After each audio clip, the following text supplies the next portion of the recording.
Trump पहले भी बात ही बातों में कह चुके थे कि गाजा में मैं ट्रंप सिटी बसाऊंगा, मेरे ट्रंप टावर होंगे जहां से मैं ऑपरेट करूंगा। वो मिडिल ईस्ट के अंदर मेडिटेरेनियन सी के किनारे अपनी एक जगह होगी जहां से मैं सब जगह राज करूंगा।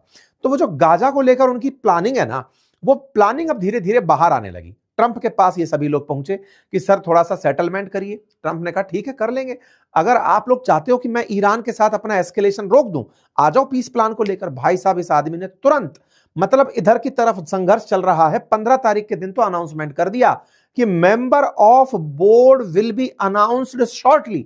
मतलब पिछले महीने तक 6 आदमी नहीं थे, अब 60 आदमी होने जा रहे हैं।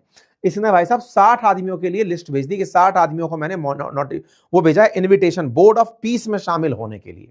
चूंकि अब तो इनका सिक्का चल रहा है, इधर ग्रीनलैंड को धमकाए फिरे हैं, मादुरो को अपने पास बंधक बनाए फिरे हैं, ईरान के चलते मिडिल ईस्ट के सब देश खामोखा सामने खड़े हैं कि सर प्लीज बचा लीजिए। इनके हौसले एकदम बढ़े हुए हैं। इन्होंने कहा कि आओ बेटा, अब तुम्हें board of piece of board जो बनाया जा रहा है, मेंबर ऑफ बोर्ड के अंदर आप लोग शामिल होइए। इसके लिए बकायदा व्हाइट हाउस की तरफ से एक अनाउंसमेंट आता है। अनाउंसमेंट के अंदर एक 3 स्ट्रक्चरल बॉडी निकाली जाती है, और 3 स्ट्रक्चरल मतलब 3 स्टेप में एक बॉडी बनाई जाती है। और वो ये है कि सबसे ऊपर तो होगा बोर्ड ऑफ पीस। इस बोर्ड ऑफ पीस के अंदर कुछ इस प्रकार से ट्रंप के अलावा 7 लोगों को शामिल किया जा रहा है।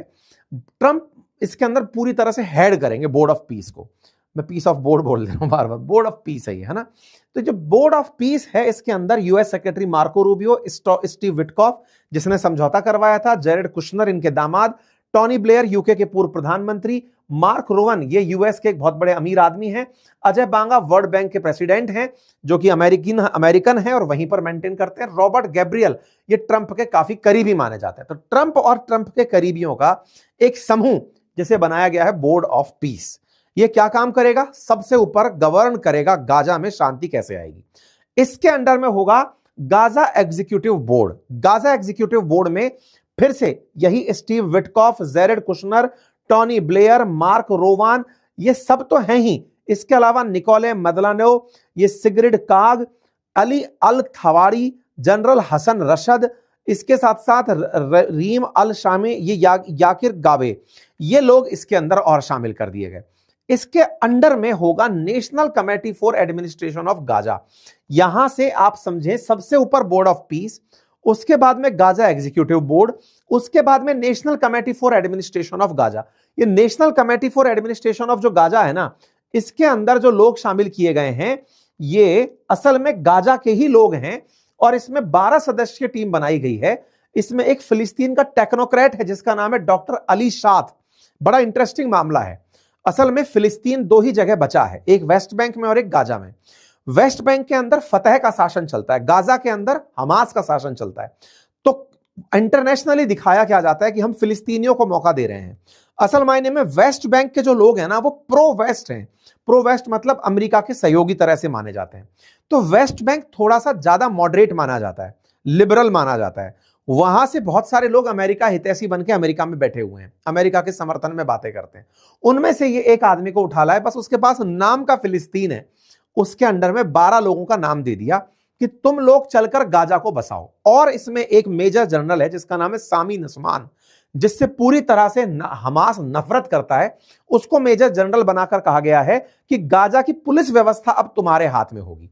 तो एक तरीके से फिलिस्तीन का जो वेस्ट बैंक वाला एरिया है और गाजा के जो विस्थापित हैं जो अमेरिका का साथ चाहते हैं, उनका एक नेतृत्व से समूह बनाया गया, और उस समूह का कहा गया कि तुम गाजा के पुनर्विकास के लिए काम करोगे। और पुनर्विकास के लिए काम करने वाले लोग जो हैं वो national committee for administration of Gaza में होंगे।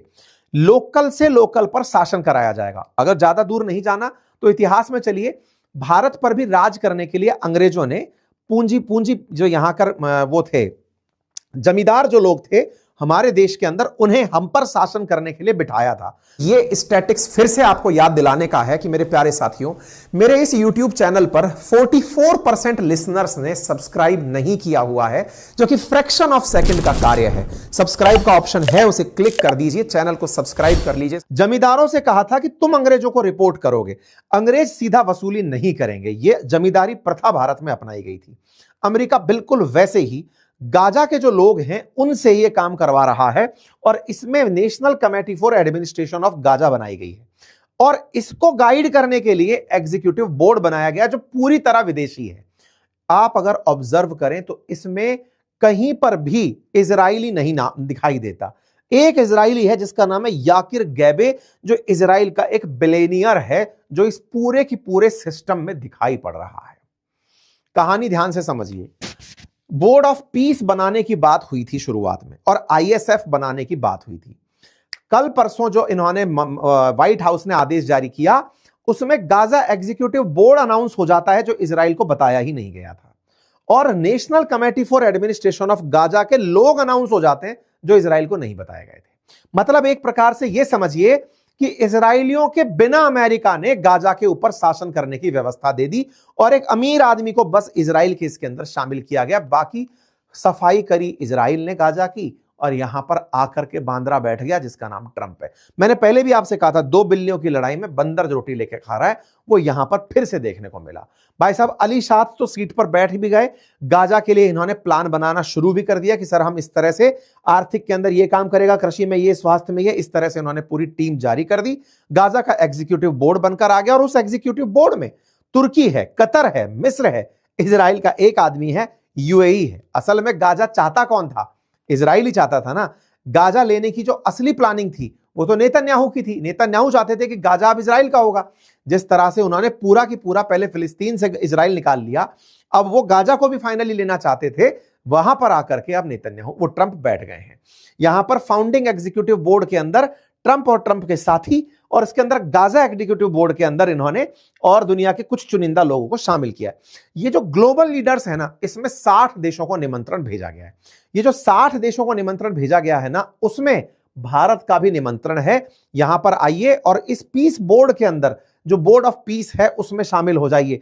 ये केवल एक तरह से समझिए एडवाइजरी बॉडी की तरह काम करेगा। काम तो एग्जीक्यूटिव बोर्ड करने के लिए दिया गया है, तुम एग्जीक्यूटिव बोर्ड के अंदर काम करो। अच्छा, जिस तरह से यूएन काम करता है, बिल्कुल वैसे ही यहां पर इसे बनाने का प्रयास किया जा रहा है। आपको मैं बता दूं, इस बोर्ड ऑफ पीस को पहले ही उसके थ्रू यूएन के द्वारा एक्नॉलेज किया जा चुका है। जब ये पहली बार सजेस्ट किया गया था, तब यूएन ने इसे स्वीकार कर लिया था कि हां, बढ़िया प्लान बना रहे हो।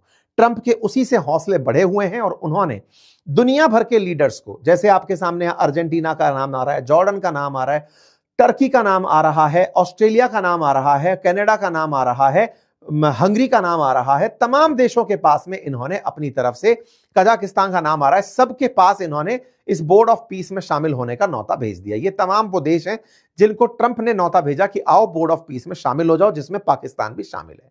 कुल मिलाकर ट्रंप ने उस ग्रुप में शामिल करने के लिए लोगों को बुला लिया, जो सलाह दे सकते हैं कि बताओ गाजा में क्या हो। लेकिन करेगा कौन? सर्वे सर्वा किसने बनाया खुद को? ट्रंप ने, कि मैं ही फैसला करूंगा बोर्ड ऑफ पीस काम कैसे करेगा। ठीक है साहब, इस बात से ये भाई साहब चिढ़ गए।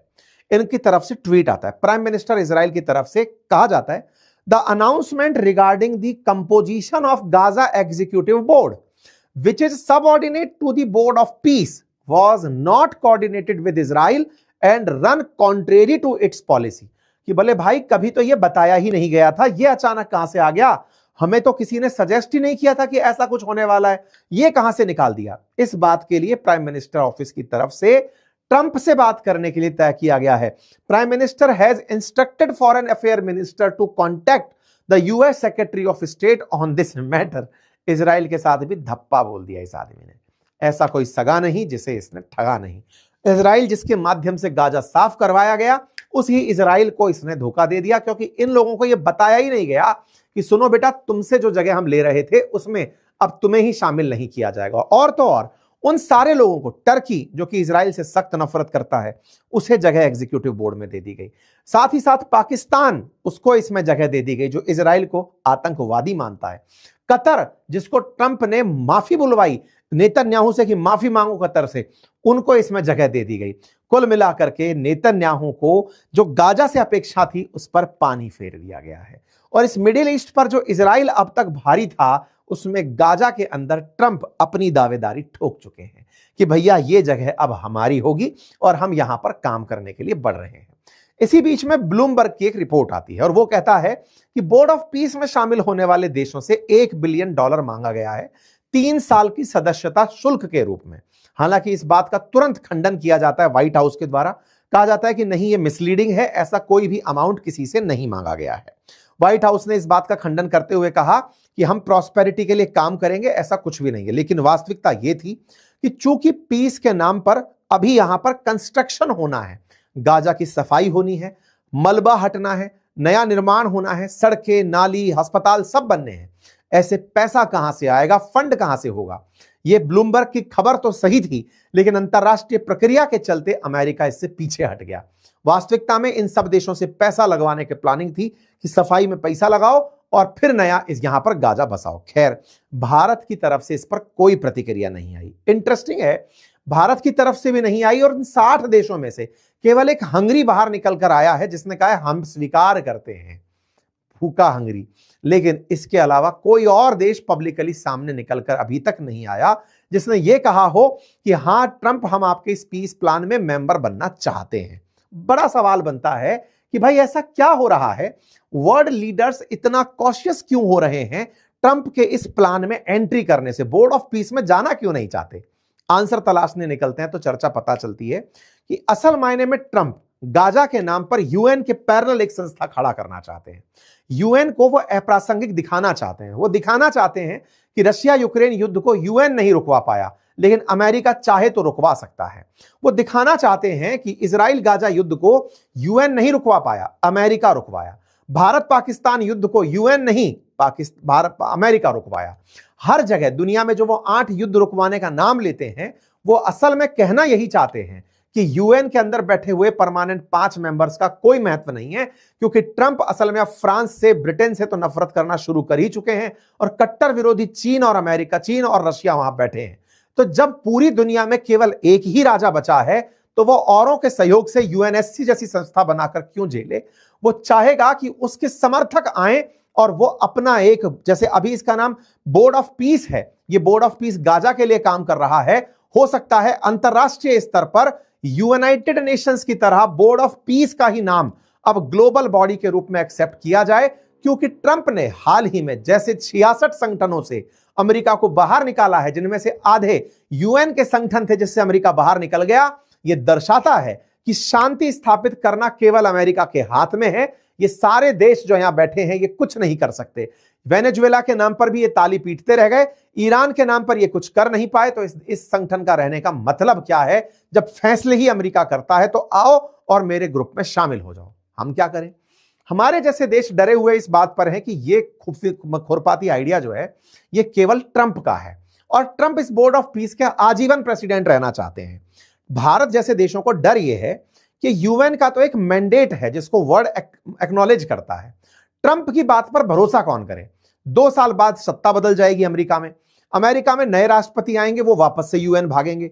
ऐसे में इसके साथ में पूरा डिप्लोमेटिक मजाक बनकर रह जाएगा।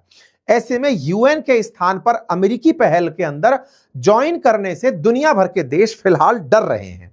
वो यहां पर गाजा में शांति चाहते हैं, ये तो सच है, लेकिन कहीं इस गाजा की शांति के नाम पर अमेरिका को और हवा ना दे दे, 60 देश शामिल होकर के यूएन के पैरेलल एक और संगठन को खड़ा ना कर दें।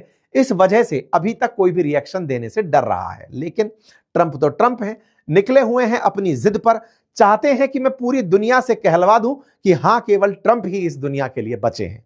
बाकी आप लोग इस विषय पर क्या सोचते हैं, अपनी राय जरूर दीजिए। क्या आपको भी लगता है कि इजराइल के बहाने अमेरिका ने दुनिया के सामने एक ऐसा दांव फेंक दिया है बोर्ड ऑफ पीस के नाम पर जो यूएन को खा जाएगा? अगर आप भी इस बात पर थोड़ा सा यकीन रखते हैं, अदरवाइज इससे कुछ और थॉट रखते हैं, कमेंट बॉक्स में अपनी राय जरूर दीजिएगा। चैनल पर नए हैं तो सब्सक्राइब कर लीजिए ताकि भविष्य में जो भी अपडेट आएगा वो हम आप तक पहुंचा पाएंगे। साथियों,